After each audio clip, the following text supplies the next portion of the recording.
Yeah, and I guess we have to be careful that, well, we should probably wrap this up soon. I'm aware of the time, but it's so interesting. I guess we have to be aware about this greenwashing and stuff as well, as you were saying, because like the other day, my mum ordered a whole bunch. She's a crazy hippie nut and always has been. And she ordered a bunch. She was so excited. She can order these bamboo toothbrushes and stuff. And she ordered them in and they came in this plastic. I was like, well, that kind of defeats the purpose, doesn't it? Yeah. And she said, well, I'm just trying to do something, right? Yeah. Which that's exactly. I mean, and that's difficult. That's what I was talking about before. Don't try to do something as a consumer because it's ultimately going to fail because those bamboo toothbrushes, how was the bamboo sourced? Where was it flown in from? How much carbon went into the atmosphere? Who made it? Who made it? I mean, it's endless. And that's not really the issue. The issue isn't that as individual consumers will voluntarily make choices that are a little bit better than other choices. The issue is that collectively, we have to figure out how to create policy and rules to stop us from self-destructing and to create a world where everybody can flourish. And so continuing to believe it's just me doing my part by what I buy is a large part of the problem. Absolutely. Do you think part of the change could be creating a new myth? Sorry, we know you have to go soon probably, but a new myth for our times. I know Russell Brand, you talked to him and he talks about that a little bit. So instead of this myth of the individual and achieving this like the American dream, instead it's about this sort of other focused way of living. I think Levinas talks about like until we can become for the other rather than for the self, we can never achieve a just world. And do you think what you're doing is part of sort of rewriting the cultural myth that we don't have to live the way we are and that we can opt out of things? I mean, again, I'm a pragmatist. I don't imagine that we're all going to be living lives of, completely selfless, altruistic lives on completely sustainable, communes. And I mean, I'm a pragmatist. And I think that, I'm not going to deny that I like a good bottle of wine, that even though it's been flown creating carbon in the atmosphere from France and look, I live with a bunch of stuff. I've got my lovely Fender bass here. I've got my Gibson guitar over there. I've got a big screen here. I've got a microphone that I like, so I don't think we should self-flagellate and assume that our lives have to be completely for the other. I think that inevitably we're sensuous beings. We like things. We like each other in sensuous ways, and we like things. We like to play the guitar. We like to have these conversations on Zoom. So I don't think we have to say that take this kind of almost religious, fervent kind of sense that it's all about self-denial. I don't think it is, but we do have to nurture and reclaim the sense that comes from, as I mentioned, a lot of indigenous cosmologies of responsibility to the other and responsibility to the earth.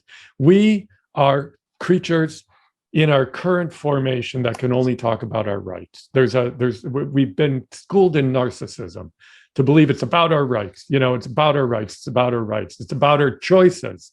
It's about we should be able to be this and do that. And, but we need to also talk about our responsibilities. I'm not saying we don't have rights. Of course we do. And we should talk about them.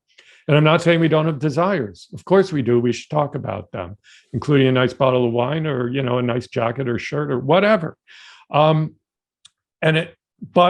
what we've lost is the balance of all of that in this larger sense of community, of responsibility, of stewardship, of each other and of the earth. That's what we've lost. And that's what capitalism and capitalist ideologies don't really have a place for, because capitalism is all about consumption and exploitation. I mean, and any economist will tell you that's what it is. That's what you do. Call it creative destruction or just destruction. It's about consumption, it's about exploitation, and it's about harvesting profit from whatever you can harvest it from. So in that, there is no, psychopathic in that sense. And so there is no place for responsibility, empathy, all of that. So what we do in our current society is say, well, we'll put that in religion or in our outside commitments, or we'll go to church on Sunday, or, we'll join some group or a book club, and we'll be good citizens in that little place. But for most of our lives, we are the consumer/worker that's doing the job for capitalism. So that has to change. And I don't know if that means eradicating capitalism or that means going back to a different kind of ethos, like, what social democrats and democratic socialists call for. That's probably the nearer term solution and the more pragmatic one. But it does mean we have to inculcate into the very fabric of our society and our consciousness and our practice these ideals of stewardship, of responsibility to each other, and of just right relations, because that's missing.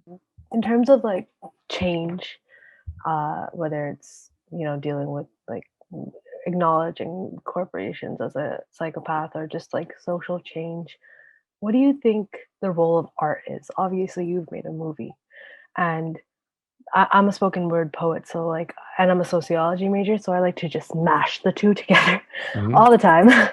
So how do you feel like art could reach out and be a useful tool in whatever form it may come, whether that's like a movie, acting, poetry, literature, in whatever form it is? I mean, my short answer to the question is in a huge way. I mean, and I think art does a number of things. One is art can be used in a kind of pedagogical way, which is how I use it as a filmmaker and a writer. So I try to use artistry in terms of filmmaking and in terms of prose as a way to reach people with a message. So as a way to engage their hearts and their souls, not only their minds. And so I want to write in a way that's actually, I mean, what I aspire to, I'm not saying I realize it, but what I aspire to is to write in a way that's beautiful, that the prose they just kind of pull you in and you want to keep turning the pages. So I use more storytelling and anecdote and whatnot than most academics would use, because I think academic writing is not made to be read. It's deadly dull and almost a badge of honor in the biz to be dull and to be obtuse and to be overly complicated and to explain simple ideas in complex terms rather than the other way around. That's often what we get in academic writing. So I resist that and try to actually be a writer and write my nonfiction with almost a novelist kind of sensibility in terms of structure and whatnot. And the same in filmmaking, using the zombie film as a kind of model and things like that. So that's artistry in the service of ideas. But art has also less instrumentalist uses, I think, in activism. One of them is, well, I guess there are two sides to what I see as the main function. And that is that receiving art just brings out our humanity. I don't know a better way to describe it, but it just kind of melts us down into our souls and our hearts in a way that nothing else can. And I don't care if that's being in the audience at a punk rock concert, or going to a museum exhibit, or reading poetry, or listening to jazz, or watching a movie, all of it. It just, whatever is your particular fancy as a consumer of art, it just makes us human. It's hard to be nasty and awful and selfish when you're being moved by art. That sounds really naive, but I don't know a better way to explain it. When you're reading a novel, it just forces you into such a different place than when you're consuming stuff or whatever, or even doing politics or doing serious thinking. It just puts you in that place. So I think anything that helps us get in touch with our humanity is a good thing. And I think art is huge on that. Friendship and intimate relationships with others, huge on that. So we can, parenting, or we can think of these places where we just really get in touch with our humanity, and art is just such a big one in that. Compare art to going to IKEA. People get a rush out of that, right? I hate it. It drives me crazy. But people do. They get a rush out of going to IKEA. It's like, or shopping, right? Or buying clothes or whatever. I hate shopping. But a lot of people really get a rush. It's like, oh, I'm in the store and wow, this will change my life, this shirt, and blah, blah, blah. And so it's a huge thing, or I'm going to buy this stuff and cook it up tonight and it's going to be fantastic. But it's fun, but it's not meaningful in the same way that poetry or a novel or music does to us. So I don't know. I'm an artist, so I'm biased, but I really believe that it's, for me anyways, as a secular person, not religious, it is the closest that I get to whatever we might call God. It's the closest I get to my soul. So there's that in terms of consuming art, but in terms of making art, it's the same thing. There's no place that I feel more just in touch with the cosmos than when I'm playing music, So I'm a huge supporter, and I've been very vocal about it, of having music programs in schools. I don't care if a kid becomes a virtuoso musician, or liberal arts, or having poetry, or I just think we really get it wrong with all this kind of STEM stuff, like science, technology, and fine. You can learn that anywhere, anyhow. And but let's make kids feel what it's like to be a creator, whatever that means. Visual arts, just give them as much of that as we possibly can. That should be their education, because that's actually going to get them in touch with their souls in a way that nothing else can. But that's not the neoliberal theory of education. The neoliberal theory of education is, let's give them what we need to get them so that they will help produce profit when they get out of school.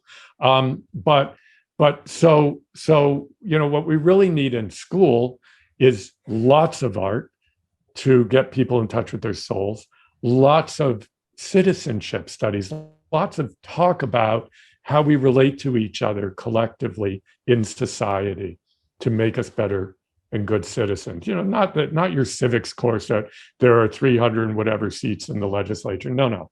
But ideas about what it means to be a citizen. That's totally missing, as is art from education. Increasingly, even, literature is missing, because it's just going in all the sort of science, technology kind of direction. So yeah, that's a long answer. But art in terms of pedagogy, political pedagogy, art in terms of helping us both as consumers of art and as creators. And we should all be creators. There aren't just artists. We should all see ourselves and be taught to see ourselves as artists in some way or another. So yeah, I love that. It's actually the solution though, too, because art takes us out of ourselves, like you're saying, Exactly. right? So we're no longer stuck in that selfish me. You're like, I have to go out of myself. I'm going to create this. Just like when you're engaging with this, all of these wonderful people have heard me say this a million times, but Beau Lotto talks about Cirque du Soleil, and he had I might have told you the story, how we had a bunch of people hooked up to EEGs, and then they watched the show, and it was as if they all stepped outside of themselves together. Wow. So this collective cool. experience. So the idea that this is how we abolish the psychopathic mindset, by creating art, engaging with art. And then, yeah, so I think this is such a cool conversation. I'm just so grateful. Well, I've really enjoyed it. I'd love to keep talking for hours, but I feel like I could definitely. Yeah. Sorry, everyone. We're just gonna have to have you back. happy to anytime. Yeah, I still have so much to ask about education too. So yeah, I definitely, we're going to bring you back if you ever have time. And Sure. this has been just the most fascinating conversation, and you are the best. And yeah, thank you so much for your time. Thank you so much for your time. It Thank was you an so honor. much.